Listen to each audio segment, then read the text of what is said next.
Operation ಸಿಂಧೂರದಲ್ಲಿ ಘರ್ಜಿಸಿದ್ದ BrahMos ಮೇಲ್ದರ್ಜೆಗೆ BrahMos ಕ್ಷಿಪಣಿ ವ್ಯವಸ್ಥೆ ಮೇಲ್ದರ್ಜೆಗೆ ಏರಿಸಬೇಕು ಅಂತೇಳಿ ಕೇಂದ್ರ ಚಿಂತನೆ ಮಾಡ್ತಾ ಇದೆ. ಸದ್ದಿಲ್ಲದೆ ಬ್ರಹ್ಮೋಸ್ ಮೇಲ್ದರ್ಜೆ ಕಾರ್ಯ ನಡೀತಾ ಇದೆ.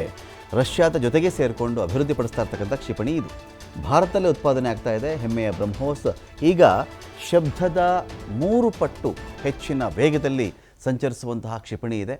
ಶಬ್ದದ ವೇಗಕ್ಕಿಂತ 3 ಪಟ್ಟು ಹೆಚ್ಚಿನ ವೇಗದಲ್ಲಿ ಸಂಚರಿಸುವಂತಹ ಸಾಮರ್ಥ್ಯ ಬ್ರಹ್ಮೋಸ್ಗೆ ಇದೆ. 400 ಕಿಲೋಮೀಟರ್ ದೂರದ ಗುರಿಯನ್ನು ಭೇದಿಸುವಂಥ ಸಾಮರ್ಥ್ಯ ಇದೆ. ಇದನ್ನು 800 ಕಿಲೋಮೀಟರ್ಗೆ ಏರಿಸುವಂಥ ಗುರಿಯನ್ನು ಭಾರತ ಇಟ್ಕೊಂಡಿದೆ.